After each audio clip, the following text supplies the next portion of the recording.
Bonjour tout le monde, bienvenue sur ma page, bienvenue dans ma cuisine. Excusez-moi, j'allume le four, je réfléchissais à la température, 180 degrés pour notre recette du jour. Bonjour tout le monde, bienvenue donc sur ma page dans ma cuisine, la petite cuisine de Steph. Aujourd'hui, je vous propose une petite recette de saison, tarte tatin au mirabelle. Donc j'ai déjà travaillé, je vous ai épargné la corvée de nettoyage des mirabelles. Donc je les ai simplement lavées, je les ai coupées en deux, j'ai enlevé les noyaux et on va poursuivre la recette ensemble. Coucou Caroline, bonjour tout le monde. Alors Facebook, je vous ai mis un tout petit peu derrière, du coup je vois pas bien les commentaires. Alors attendez 2 secondes, essayez de bouger un tout petit peu. Hop, voilà. Ça bouge beaucoup en ce moment. Hein.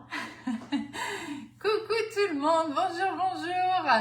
Bonjour sur Instagram, bonjour sur Facebook. N'hésitez pas pour me donner un petit coup de main à faire des petits partages si vous voulez encore me voir, vous proposer des recettes. Hein, si vous appréciez ce que je vous propose, eh bien n'hésitez pas à partager parce que vous êtes ma meilleure pub. Hein, c'est vous qui faites que je reste ou que je ne reste pas sur Facebook ou Instagram, bien sûr. Donc n'hésitez pas à m'aider en faisant des partages un petit peu partout, personnes susceptibles d'être intéressées sur des groupes, enfin voilà. Hein. Vous connaissez un petit peu le truc. Coucou Marie-Renée, Muriel, bonjour tout le monde. On va faire une tarte tatin au mirabelle. Alors attention, je vais avoir des suies. J'ai hésité, hein. Je ne vous cacherai pas que j'ai hésité longtemps. On va faire un petit peu de caramel. Bon, un caramel, voilà, c'est pas le caramel liquide, donc bon, ça va. Bon, on va s'équiper comme il faut pour. Vous savez que j'ai une peur bleue de ça. Donc, alors en direct, voilà, hein, bref, comme d'hab. Ça va aller quand même. Allez, je vais déjà commencer justement à allumer le feu ici. Hop, donc on va pas mettre trop fort quand même pour bien maîtriser au fur et à mesure ce qu'il se passe. J'ai pris une grande poêle. Attendez, je vais juste lui passer un petit coup de chiffon parce que j'ai pas fait attention. C'est une que je me sers pas souvent. Hop, qui est un petit peu au fond de l'armoire. Et c'est pas qu'elle est sale, mais elle est pas super clean quand même. Hop, voilà. C'est mieux. C'est une plus grande poêle parce qu'on va venir faire ici un petit caramel avec du beurre. Et on va venir ici après enrober nos mirabelles. Donc j'ai choisi une grande poêle pour pouvoir justement mettre toutes mes mirabelles, qu'elles soient bien enrobées, que ce soit plus facile.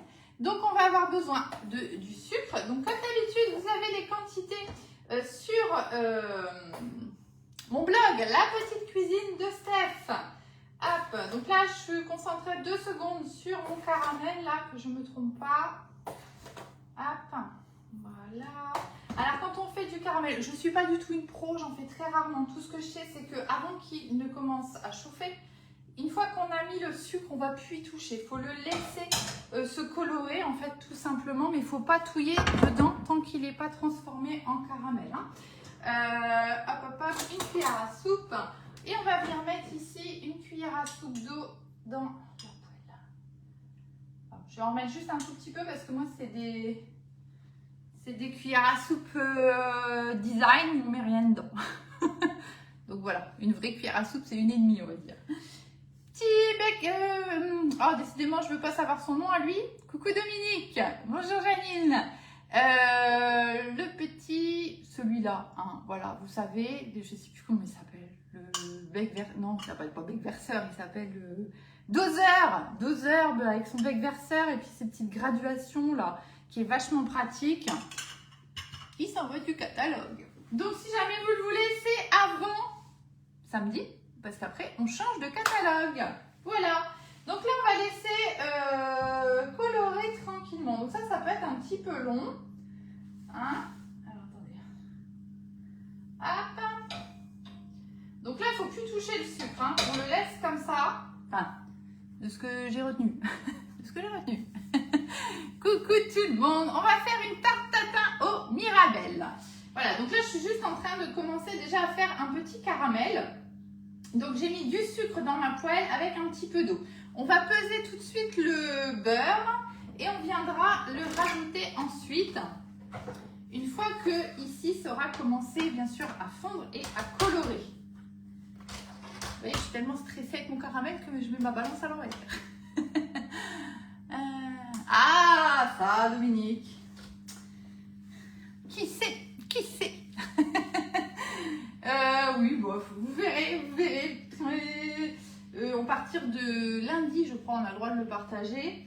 Donc, du coup, ben, voilà, on mettra. Hein, mais vous verrez qu'il y a des petites choses sympathiques quand même hein, qui vont arriver. Et puis après, je pense que ça arrivera au fur et à mesure. Je cherche un petit récipient pour mettre mon beurre. Hop, hop, hop. Voilà. Donc, on a quand même besoin de pas mal de beurre. Ici, pour 100 g de sucre, je vais mettre 80 g de beurre. Petite balance pique. Vous avez les grammes, les millilitres, les flûtes et les flûtes. Que ça, on s'en fiche, nous, on ne les utilise pas.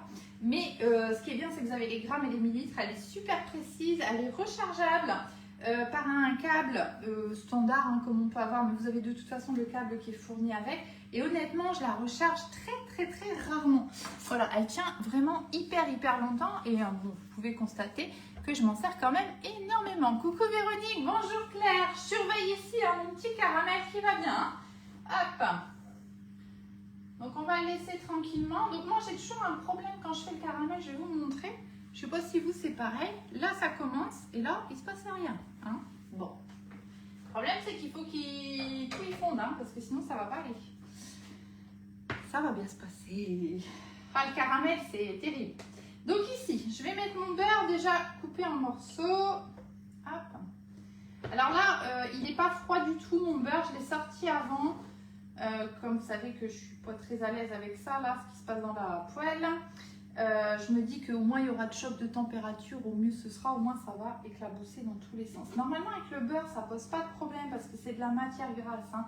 C'est quand on fait le caramel liquide que c'est beaucoup plus dangereux, qu'il faut faire très attention. Hop. Encore un petit peu.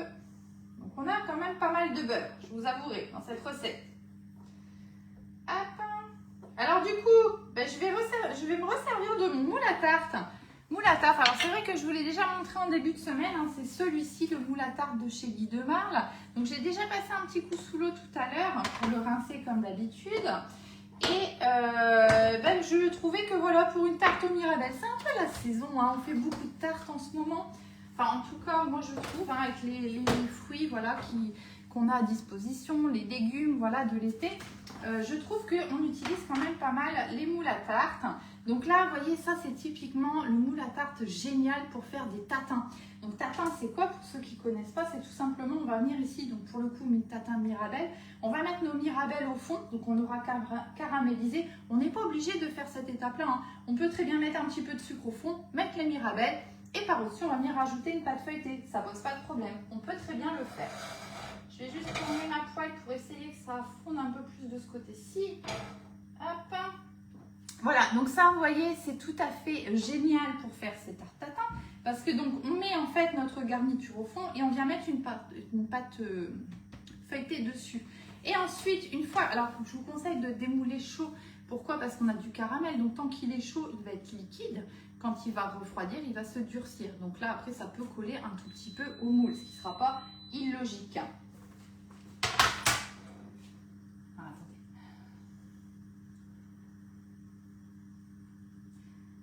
Je m'excuse, hein, je reviens juste 2 secondes. Hop. Parce que là, ça commence à bien colorer d'un côté, mais après, j'ai de l'autre côté où il reste que du sucre. C'est casse-pied, le caramel. Franchement, c'est casse-pied. Hop. On va encore attendre un tout petit peu, mais il commence déjà à bien colorer de ce côté-là. Donc après, je vais y aller. Hein. J'attends que là encore, ça fonde un tout petit peu. Et puis, on va y aller. Donc, vous voyez, l'intérêt du moule en silicone, c'est que rien ne va coller. Donc ensuite, tout de suite, hop, on va démouler ça sur le plateau de service, hein, chaud. Et voilà, et vous allez avoir votre tarte. C'est super bon, c'est super simple, les tartes tatin. Alors, je m'équipe. Ne rigolez pas. D'habitude, je mets des trucs et tout, hein, pour pas me brûler. Bon, là, j'ai dit, allez, sois raisonnable, sois courageuse. Il y a du monde qui te regarde. Mais je suis pas franche quand même, du collier. Alors, on va prendre surtout, ce qui est important, c'est de prendre un ustensile qui résiste à la chaleur. Donc là, moi, je vais prendre ici mon fouet parce qu'on va venir mélanger ici. Une fois qu'on aura incorporé le beurre, on va venir le mélanger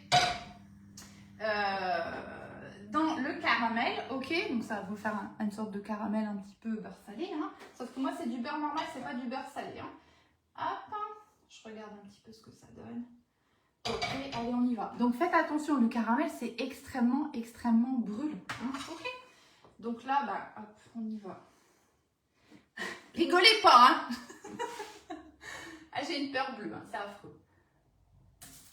Hop, allez, on y va. Hop, je suis à 15 km de ma tête. Ouais, mais vous voyez, ça saute, hein. Donc, il faut faire très attention, hein, vraiment, hein. Et donc là, il faut bien mélanger énergiquement. Voilà, maintenant c'est bon. Une fois que la matière grasse est bien mélangée avec le caramel, on est tranquille, hein. Mais au départ, il faut se méfier. Et donc là, on va bien mélanger pour ne pas avoir de morceaux.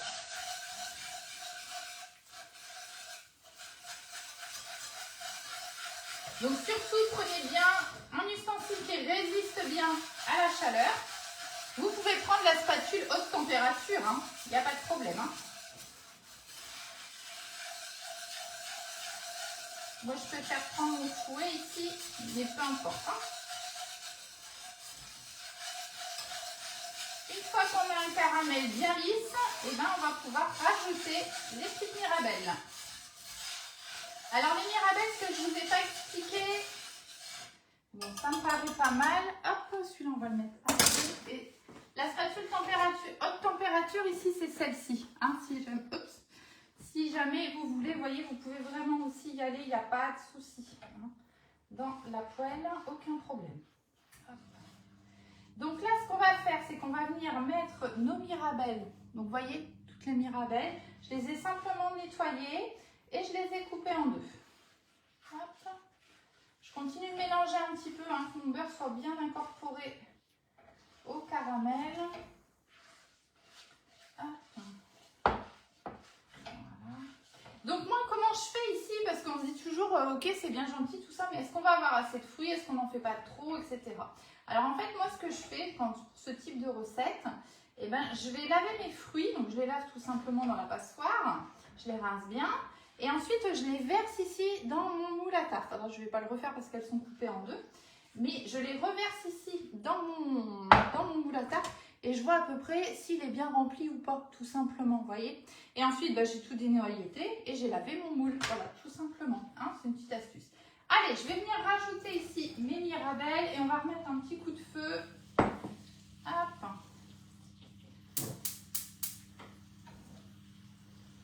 Voilà, donc pareil, on va continuer, on va venir mélanger. Donc vous voyez, ça fait, il y a environ 800 g de mirabelle ici, hein, pour mon moule à tarte. Vous voyez, voilà. Et on va venir continuer à mélanger pour bien enrober. Elle est lourde cette poêle, c'est pour ça que je m'en sers rarement. Je vous raconte ma vie au passage. Désolée. On va venir bien enrober ici toutes les mirabelles. Donc dénoyauté, hein, ok. Ça va être trop beau. Oups. Hop. Voilà, nickel.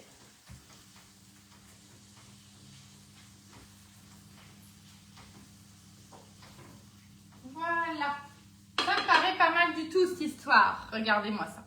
Hein, ça va être très sympa. Donc une fois qu'on a fait ça, et bien tout simplement, on va venir ici verser dans notre moule à tarte. 100% silicone qui résiste à la chaleur jusqu'à 260 degrés. Donc on peut y aller même si le caramel est bouillant. Il n'y a pas de problème. On peut venir ici verser dans notre moule sans problème. Ok? Voilà. Hop. Et d'ailleurs, je vais remélanger un petit peu parce que là, du coup, le restant de caramel, hop, ça a tendance à se mettre au même endroit. Voilà. Et vous voyez, en faisant comme ça, pour vérifier en fait que j'ai assez de fruits, bah, vous voyez qu'on est nickel à peu près. Hein. Voilà. Vous positionnez juste en vrac comme ça vos fruits et vous regardez un petit peu ce que ça donne. Bon, impeccable. Sans brûlure, on n'est pas bien? Allez, je vais le poser juste 2 secondes sur le côté. Donc là maintenant, ce qu'on va faire, j'ai oublié de sortir d'ailleurs mon rouleau à pâtisserie. Je vais le faire tout de suite. Hop là. Donc Pareil, rouleau à pâtisserie de chez Guy Demar. Alors, le moule à tarte là, dont je vous parle depuis tout à l'heure, il est bien sûr sur la boutique en ligne Guy Demar. Là, et il est à 35 € celui-là. Donc, c'est un moule à claque. À tarte classique, hein, tout simplement. Mais on a besoin aussi des classiques. Hein, c'est quand même vachement bien. Coucou Martine, bonjour, bonjour. Tu as éteint ton gaz? Oui, oui, j'ai éteint, ne vous inquiétez pas. Je l'entends. Hop, voilà. J'ai juste enlevé ça, c'est parce que sinon je ne vais pas pouvoir étaler correctement ma petite pâte feuilletée. Alors, je ne l'ai pas faite moi-même, hein, la pâte feuilletée. Et je suis en train de me rendre compte, j'ai encore une fois laissé la baie vitrée ouverte. Il y a tous les voisins qui sont avec nous au live. Je vais les fermer quand même. Hop.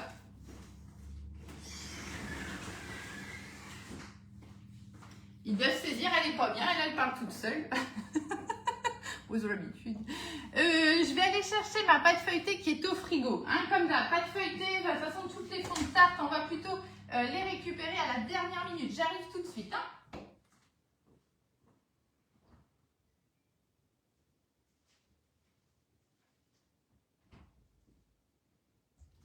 Hop, me voilà avec mon fond de tarte. Donc, j'ai pas fait moi-même, pâte feuilletée industrielle. Pâte feuilletée, c'est du boulot aussi à faire. Hein. J'ai envie de dire, de toute façon, il fait même trop chaud pour faire de la pâte feuilletée. Ce serait compliqué. Moi, je la fais à l'ancienne. Donc, c'est vrai que du coup, je me complique un petit peu la vie. Mais je trouve que c'est ce qu'il y a de meilleur. Donc, du coup, pour le coup, je ne l'ai pas faite. Donc là, je vais juste, en fait, tout simplement réétaler un tout petit peu ma pâte. Alors, c'est peut-être l'occasion de vous montrer, mais je ne voudrais pas réchauffer ma pâte. C'est ça qui m'embête. Tac, tac. Donc là, vous voyez, c'est un fond de tarte classique en fait, hein, voilà, qu'on trouve dans le commerce. Je me dépêche parce que sinon il va se réchauffer. Donc vous voyez, si je le pose comme ça fait un peu loin pour vous. Hein. Au pire, faites un replay, faites une capture d'écran et faites un zoom. Vous allez voir en fait que ça rentre pile poil dans le moule, mais du coup, on a vraiment un tout petit rebord. Donc là, moi, j'ai quand même besoin de pouvoir rentrer ma pâte dans les mirabelles. En fait, enfin, je vais vous montrer après comment je vais faire. Donc du coup, je vais être un petit peu juste au niveau de ma pâte feuilletée. Alors, c'est pas grave, ce qu'on va faire, tout simplement, avec le rouleau à pâtisserie, pendant qu'elle est encore bien froide, on va tout simplement la tirer un petit peu. Alors, un petit peu, hein, on ne demande pas qu'elle fasse le double, hein, bien évidemment. Hein. Hop, vous voyez, je pars du milieu et je vais aller la tirer un petit peu. Hop, voilà. Et ça, si vous le faites quand elle est bien froide, elle ne va pas coller. Vous voyez, ça ne colle pas au rouleau. Ici, c'est un rouleau en inox, donc ça, c'est pas mal aussi pour justement travailler les pâtes. Donc là, moi, je pense qu'on ne devrait pas trop mal. Je l'ai quand même assez bien agrandi. Ça devrait bien se passer. Bon, elle n'est plus très ronde, mais c'est pas grave, on va s'en arranger. Allez, je reprends ici ça. Hop, là. Et maintenant, tout simplement, hop, on va venir prendre notre pâte. Je vais la positionner à peu près, hein. C'est pas très grave. Et on va enlever notre papier. Vous voyez, quand j'ai fait la tarte à la tomate l'autre jour, ce que je ne vous avais pas montré puisque j'avais pré-cuit mon fond de tarte, hein, si vous voulez revoir le live, c'est le dernier live que j'ai fait. Et bien j'ai fait exactement la même chose, sauf qu'il n'y avait pas de mirabelle au fond, tout simplement. Hein. Donc j'ai agrandi mon fond de tarte, je l'ai positionné dans mon moule et ensuite j'ai fait les petits rebords, tout simplement. Hop, voilà. Papier, on n'en a pas besoin. Moule en silicone, pas de besoin. Et puis d'autant plus qu'ici, de toute façon, c'est une tarte tatin. Donc là, en fait, l'idée, ça va être de prendre le bord. Et ça, c'est important de bien le faire si vous voulez avoir une jolie tarte quand vous allez démouler. Donc, on va prendre ici le bord de notre tarte et on va venir hop, le rentrer, en fait. Je vais essayer de vous montrer comme ça. Vous voyez, je suis venue ici le rentrer en fait à l'intérieur. J'attrape les mirabelles en fait tout simplement. Et alors, je ne sais pas le faire à une main comme ça en l'air, donc je peux pas vous montrer mieux. Mais vous voyez, on va faire comme ça et on va venir, hop, voilà, tout simplement. Faut pas avoir peur, hein, vous y allez franchement, hop, voilà, tac. Alors, vous voyez encore une fois l'intérêt de poser sur la plaque à lu. Bah, vous voyez, j'arrive à tourner, hop, tout simplement mon moule sans difficulté. Ça, c'est vachement bien. Hop. Vous voyez, je soulève. En fait, je soulève comme ça. En fait, je mets mes mains comme ça. J'attrape ma pâte. Je resserre mes doigts et je fais ça comme ça pour soulever en fait avec les mirabelles et venir poser ma pâte en dessous. Hop. Hop. Alors, vous inquiétez pas, hein, si c'est pas tout à fait bien fait, c'est pas très grave. Hein, ça marchera aussi. Hein. c'est juste pour essayer hein, parce que quand je vais démouler, je ne sais pas ce qui va se passer. Hein, mais c'est juste pour essayer d'avoir quelque chose d'à peu près joli. Hop, et d'avoir un petit rebord, en fait, tout simplement. Hein. Hop. Donc là, les tartes tatin, vraiment, ça marche avec tous les fruits. Hein. Vous pouvez mettre, vraiment, comme je vous disais, si vous ne voulez pas vous embêter, vous mettez juste un petit peu de sucre au fond de votre moule. Vous mettez vos fruits, peu importe les fruits. Vous rajoutez une pâte feuilletée, alors plutôt dans le... Enfin, moi, je préfère, après, voilà, vous voyez, mais plutôt une pâte feuilletée, comme là. Hop. Voilà, tout simplement. Voilà, on est bien, tout est bien rentré. Je vais juste vérifier hein, qu'on est tout bien rentré. Hop, ça me paraît pas si mal. Toc, toc, toc. Forcément, j'ai un petit peu de caramel sur les mains. Je reviens. Ça colle. Hein. Tac. Voilà. Et c'est terminé. On met dans le four. Vous voyez, c'est vraiment super simple à faire.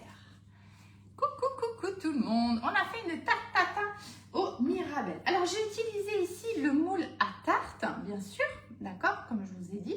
J'aurais pu faire la même chose avec peut-être, je pense, au moule 6 grands ronds. Et à ce moment-là, on aurait fait des petites tatins individuelles. Très, très sympa aussi. Ça, ici, une petite tatin avec une petite boule de glace vanille. Un régal. Parce que ça me vient à l'idée en pensant au moule 6 grands ronds en individuel. Franchement, ça vous fait des petites présentations super sympas. Et on peut aussi très bien le faire, par exemple, dans le tarte couronne. Donc ça, c'est celui avec le trou au milieu. Donc vous allez faire exactement la même chose, sauf que vous allez découper ici votre trou au milieu et vous allez, pareil, rabattre vers l'intérieur, sur le côté intérieur, enfin le trou qu'il y a au milieu. Voilà, tout simplement. Hein, ça marche très très bien aussi. Allez sur le blog, vous allez voir qu'il y a déjà des recettes de tatin. C'est quelque chose, moi, que j'aime bien faire. Et on peut le faire aussi bien en salé qu'en sucré. Hein. J'ai une tatin d'aubergine. Et bien, je crois que c'est avec le moule couronne que je l'avais faite. Elle est excellente. Hein. Donc, n'hésitez pas à aller voir sur le blog La Petite Cuisine de Steph. Si vous ne savez pas y aller, vous tapez sur Google ou sur votre navigateur. Moi, je dis Google parce que moi, c'est ça que j'utilise. Mais peu importe, j'ai envie de dire. Dans votre recherche, vous tapez La Petite Cuisine de Steph. Normalement, vous devriez avoir ma tête qui apparaît. Vous cliquez dessus. Je ne vous en voudrais pas. Tapez-moi dessus. Je ne vous en voudrais pas. C'est pas grave. Et vous allez être redirigé vers le blog. Voilà, tout simplement. Si vous ne savez pas trop, alors si ça vous intéresse en fait les recettes que je vous propose, mais que vous avez vraiment du mal à retrouver le blog, que c'est compliqué, eh bien, abonnez-vous à la newsletter. Vous mettez votre adresse mail dans la newsletter. Et comme ça, quand je publie une recette, eh bien en fait, vous la recevez par mail. Elle vous intéresse pas, c'est pas très grave. Juste, vous allez avoir le lien par mail et quand vous allez cliquer dessus, ça va vous renvoyer une nouvelle fois sur le blog. Et après, vous pouvez faire tout ce que vous voulez sur le blog. Vous pouvez faire par recherche, tout est classé par moule. Et on a plus de 300 recettes maintenant sur le blog. Hein. On est pas mal, on est pas mal. Voilà, donc vraiment, n'hésitez pas. Hein, c'est fait pour... bien sûr, les recettes sont rangées par moule, sucré, salé. Voilà, il y a aussi un petit peu de batch cooking. Voilà, d'autres recettes que je ne poste pas non plus forcément sur la page. Hein, des petites choses que je fais entre deux. Enfin voilà, il y a un petit peu de tout. Donc n'hésitez pas à aller y jeter un œil. Voilà. Allez, c'est parti. On va enfourner ça ici pendant environ 25 minutes à 180 degrés. Hop là. Donc comme d'hab, hein, pâte feuilletée, on met ça dans un four bien chaud.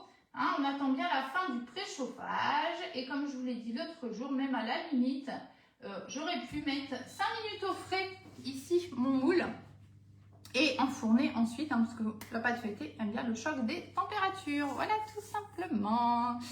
Voilà, s'il y a des articles que je vous ai proposés qui vous intéressent, que vous avez envie d'acheter, eh bien, vous pouvez me choisir comme conseillère, Stéphanie Ardant 59 630. Si vous ne comprenez pas ce que je suis en train de vous dire, vous m'envoyez un petit message et je vous l'expliquerai. Fin du catalogue à la fin de la semaine et arrivée du nouveau catalogue la semaine prochaine. Donc, soyez attentifs sur les publications qui vont arriver. Je vous mettrai tout ça au fur et à mesure. Je vous souhaite une belle journée et je vous dis à très très bientôt pour de nouvelles recettes. Bonne journée à tout le monde.